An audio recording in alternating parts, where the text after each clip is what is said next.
Bonjour Caroline Georges. Bonjour Salia. Alors, c'est vous notre auteur du guide Petit Futé de Trieste, Frioul, Vénétie, Julienne, et vous avez plein de conseils à donner à nos lecteurs, à commencer par les balades et les visites. Alors, qu'est-ce que vous leur recommandez?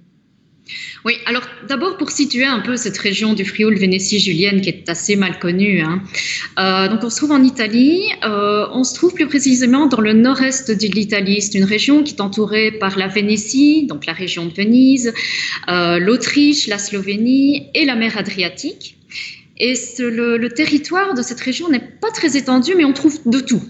On a de la montagne, on a la mer avec la côte adriatique, on a une région de vignobles où on produit du très bon vin. Alors, ce que je vous propose, c'est l'itinéraire de grande randonnée Alpes-Adria Trail. Alors, bon, c'est un itinéraire qui couvre 3 pays, l'Autriche, la Slovénie et l'Italie sur la région Frioul-Vénétie-Julienne. Et bon, alors la totalité, c'est 750 km et 43 étapes, hein, C'est pas donc, mal. mais on peut choisir de réaliser une seule étape ou 3, 4 étapes, par exemple. Sur l'Italie, donc sur cette région Frioul-Vénétie-Julienne, il y a 15 étapes. Certaines se concentrent plus sur la montagne, sur les Alpes. Il y a une partie de ces étapes qui traversent les vignobles. Donc on peut combiner la marche et par exemple la visite d'un domaine avec dégustation de vin. Puis alors, les dernières étapes longent la côte triestine, qui est une côte rocheuse, très belle. Et cette Alpe Adria Trail aboutit à Muggia, qui est un petit port au sud de Trieste. On n'est pas loin de la frontière slovène. C'est vraiment très mignon, des petites rues fleuries. Puis alors, on peut se promener le long de la jetée également.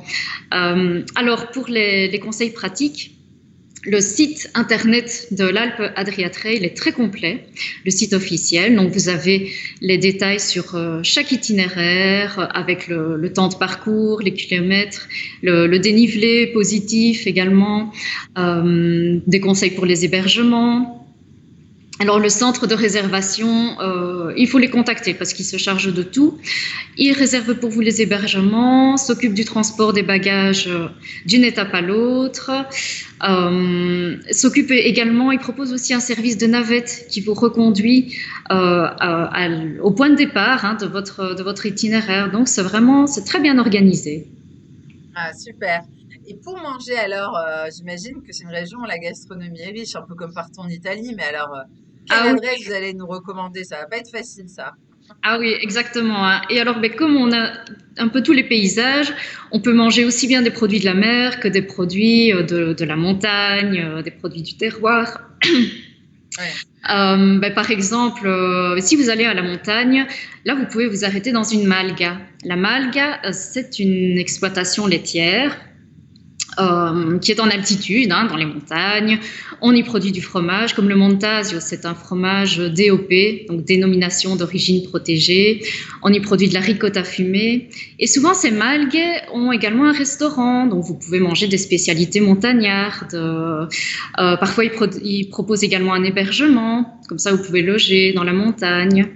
Alors, il y a une spécialité qui est très bonne dans les montagnes du Frioul, ce sont les chiarsons. Ce sont des ravioles qui sont farcis aux herbes sauvages, Miam, miam. la ricotta fumée, avec Ça des a l'air fruits trop bon. secs. Et alors, ils saupoudrent de cannelle. Donc, c'est un mélange sucré-salé qui est assez étonnant, mais qui est très bon. C'est une spécialité d'où, ça?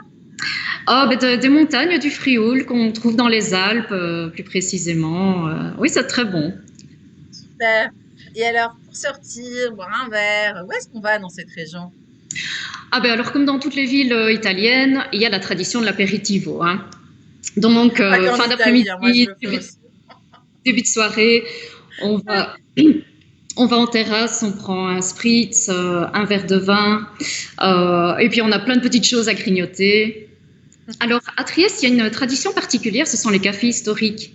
Il faut savoir que, oui, à Trieste, il y a le café, c'est vraiment une institution, en fait.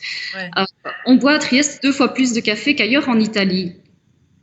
Ah oui. Et oui, oui, tout à fait, parce que Trieste a été le seul débouché maritime de l'Empire autrichien pendant des siècles. Et le café est arrivé dans cet empire autrichien via le port de Trieste. Et donc, il y a ces cafés historiques qui ont été fondés au 19e, début 20e siècle, qui ont encore cette décoration, ces grands miroirs, ces stucs Super. dorés. Alors, le café y est délicieux. Et en plus, à chaque fois, j'ai trouvé un accueil charmant. J'imagine. Ah, ça doit être très sympa de prendre un petit espresso, cappuccino là-bas. Ça donne Oui, envie. tout à fait.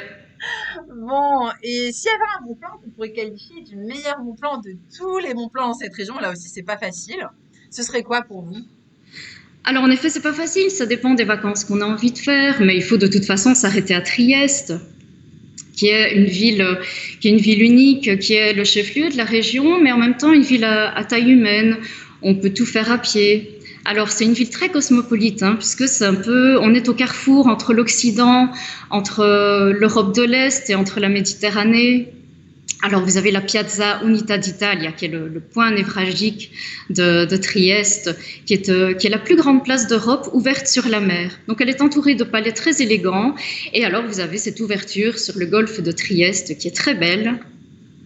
Tout près, vous avez la colline de San Giusto, il y a des vestiges romains, où il y a la cathédrale, le château de Trieste, puis alors la Civitavecchia, donc la vieille ville, avec ses petites rues, avec son ancien ghetto. Alors, il y a dans un quartier qui s'appelle le Borgo Teresiano, parce qu'il a été voulu par Marie-Thérèse d'Autriche, l'impératrice au XVIIIe siècle.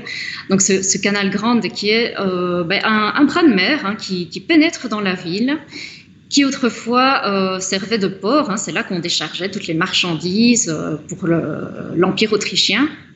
Et alors aujourd'hui, bon, il ne sert plus de port, hein, mais le long des quais, on a des palais, quelques églises, et alors beaucoup de terrasses de restaurants, de bars. Donc voilà, c'est vraiment une destination très chouette pour un city trip, ou alors pour une étape avant de poursuivre à la découverte de la région. Très intéressant. Et comme souvenir à rapporter dans ces valises alors de cette grande région de l'Italie du Nord, qu'est-ce que vous recommandez? Alors ben moi, quand je pars en Italie, je ramène toujours de la nourriture, hein, des produits gastronomiques. Et dans le Moi Frioul j'ai déjà pris 2 kilos rien qu'en après en 56 jours, Italie, moi c'est... c'est bon. Ouais, Alors, quand vous revenez du Frioul Vénétie julienne, vous pouvez ouais, ramener du café, bien sûr, oui. du vin. Certains spécialistes considèrent que le vin blanc du Frioul est le meilleur vin blanc d'Italie. Moi, j'ai choisi de vous parler du jambon San Daniele. Puisque bon, le jambon cru San Daniele, c'est l'un des jambons italiens les plus réputés, hein, les plus renommés d'Italie. Et donc vous avez ce village de San Daniele del Friuli qui est perché sur une colline qui se trouve entre la plaine et la montagne. Et c'est là que vous avez tous les prosciutifici, donc tous les producteurs artisanaux de ce jambon San Daniele. Certains ouvrent leurs portes, font des visites guidées avec dégustation pour découvrir le mode de fabrication. Mais donc, vous pouvez vous rendre dans un de ces lieux de fabrication du jambon et ramener un jambon sous vide. Ça voyage très bien. Vous voyez, bon, moi j'ai ramené mon jambon Ah oui, c'est pas un petit bout, du hein. Frioul. Non, non, mais bon, C'est pas un échantillon. vous pouvez aussi le demander déjà tranché. Mais oui, mais autant ramener beaucoup, vous avez raison, parce qu'après, vous êtes Oui, chez vous, oui. ça vous fait un À moins plaisir de venir. d'y retourner très régulièrement, C'est ça. autant faire ses provisions.